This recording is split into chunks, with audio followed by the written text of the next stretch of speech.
mantan Kepala Staf TNI Angkatan Laut Laksamana Ade Supandi mengutarakan sebuah gagasan yang sangat menarik. Jika kapal induk Garibaldi nantinya bergabung dengan TNI Angkatan Laut, maka Natuna adalah salah satu lokasi yang paling strategis untuk menempatkannya. Sekilas terdengar biasa saja, hanya soal penempatan sebuah kapal perang. Namun dalam dunia militer, lokasi seringkali jauh lebih menentukan dibanding platform yang ditempatkan di sana. Karena jika Garibaldi beroperasi dari Natuna, Indonesia tidak lagi sekadar menjaga Natuna.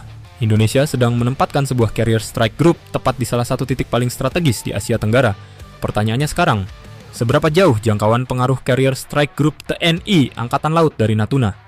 Seberapa besar wilayah ASEAN yang bisa berada dalam cakupan operasinya?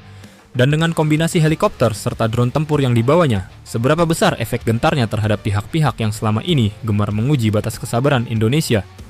Mari kita bedah. Setengah ASEAN masuk dalam lingkaran operasi. Jika Garibaldi ditempatkan di Natuna, maka pertanyaan pertama yang harus dijawab adalah seberapa luas jangkauan operasional carrier strike grup TNI Angkatan Laut? Jawabannya sederhana, jauh lebih luas daripada yang dibayangkan banyak orang. Dari Natuna, sebuah gugus tempur laut tidak perlu berlayar berminggu-minggu untuk memasuki kawasan strategis. Ke arah utara terbentang Laut Natuna Utara dan jalur menuju Laut Cina Selatan. Ke arah barat terdapat akses menuju Selat Malaka. Ke arah timur terdapat jalur menuju Laut Sulawesi dan kawasan Filipina bagian barat. Sementara ke arah selatan, seluruh perairan strategis Indonesia bagian barat dapat dijangkau dengan cepat. Artinya, carrier strike group TNI Angkatan Laut yang beroperasi dari Natuna sejak hari pertama sudah berada dalam posisi untuk memengaruhi situasi keamanan di sebagian besar kawasan maritim Asia Tenggara. Dan yang perlu diingat, ini bukan pangkalan darat. Ini adalah gugus tempur yang terus bergerak. Setiap hari, radius operasinya bertambah. Setiap hari, cakupan pengawasannya meluas. Setiap hari, area yang dapat dijangkaunya semakin besar. Dalam bahasa sederhana, ketika carrier strike group berangkat dari Natuna, setengah ASEAN praktis sudah masuk ke dalam lingkaran operasi awalnya.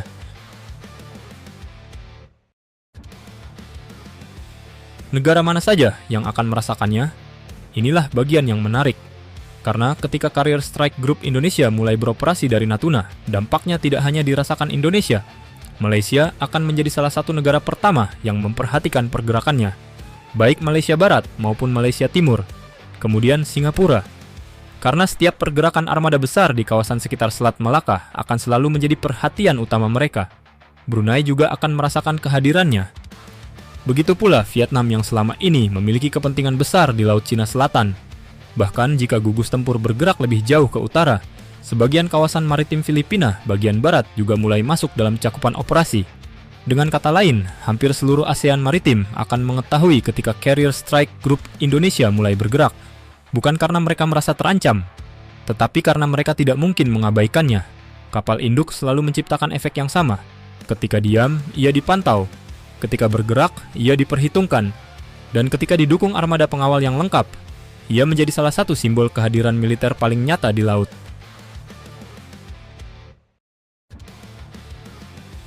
Helikopter dan drone pengkali kekuatan.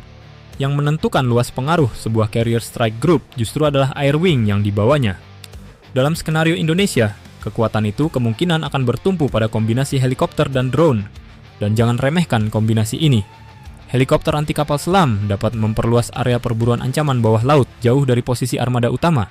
Helikopter pengintai dapat memberikan kesadaran situasional yang lebih luas. Sementara, drone dapat terbang berjam-jam tanpa lelah sambil memantau area yang sangat luas. Akibatnya, jangkauan pengawasan carrier strike group jauh melampaui posisi fisik kapal itu sendiri. Garibaldi mungkin berada di satu titik, tetapi mata dan telinganya bisa berada ratusan kilometer dari posisi tersebut. Inilah yang membuat konsep carrier modern semakin menarik. Bukan hanya soal daya tembak, tetapi soal kemampuan melihat lebih dulu dibanding pihak lain. Dan dalam dunia militer, pihak yang melihat lebih dulu biasanya memiliki keuntungan terbesar.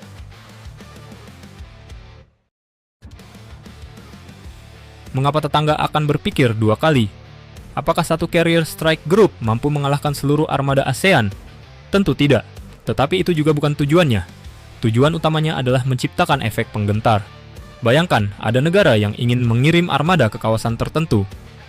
Kini, mereka harus mempertimbangkan kemungkinan bahwa carrier strike group Indonesia sedang berada tidak jauh dari lokasi tersebut. Mereka harus memperhitungkan keberadaan drone pengintai. Mereka harus memperhitungkan keberadaan helikopter anti kapal selam. Mereka harus memperhitungkan kapal pengawal yang menyertai carrier. Mereka harus memperhitungkan kemungkinan bahwa setiap pergerakan mereka sedang diamati. Dan semakin banyak hal yang harus diperhitungkan lawan, semakin besar pula efek strategis yang dihasilkan. Inilah alasan mengapa kapal induk selalu memiliki nilai psikologis yang sangat tinggi. Bahkan sebelum konflik terjadi, bahkan sebelum satu rudal ditembakkan, kehadirannya saja sudah mengubah cara pihak lain mengambil keputusan. Pada akhirnya, yang membuat Carrier Strike Group TNI Angkatan Laut di Natuna menarik bukan karena Indonesia memiliki kapal induk. Banyak negara memiliki kapal induk. Yang menarik adalah lokasi dan pengaruh yang dapat diciptakannya. Karena dari Natuna, Carrier Strike Group Indonesia dapat menjangkau sebagian besar kawasan maritim ASEAN. Dari Natuna, Indonesia dapat menghadirkan kekuatan laut dan udara ke berbagai titik strategis dengan lebih cepat. Dari Natuna, Indonesia dapat memperluas pengawasan melalui helikopter dan drone hingga jauh melampaui cakrawala. Dan dari Natuna pula, Indonesia dapat menunjukkan bahwa dirinya bukan hanya negara yang mampu menjaga wilayahnya sendiri, tetapi juga negara yang mampu menghadirkan kekuatan maritim secara konsisten di kawasan. Apakah itu membuat negara-negara tetangga ketakutan? Belum tentu, namun satu hal hampir pasti, mereka akan mulai menghitung ulang. Karena ketika sebuah Carrier Strike Group beroperasi dari Natuna, yang sedang bergerak bukan sekadar kapal induk. Yang sedang bergerak adalah simbol kehadiran, simbol daya jangkau, dan simbol bahwa Indonesia kini memiliki kemampuan untuk memainkan permainan maritim kawasan pada level yang berbeda dibanding sebelumnya. Dan bagi pihak-pihak yang masih gemar menguji batas kesabaran Indonesia, mungkin itulah bagian yang paling tidak nyaman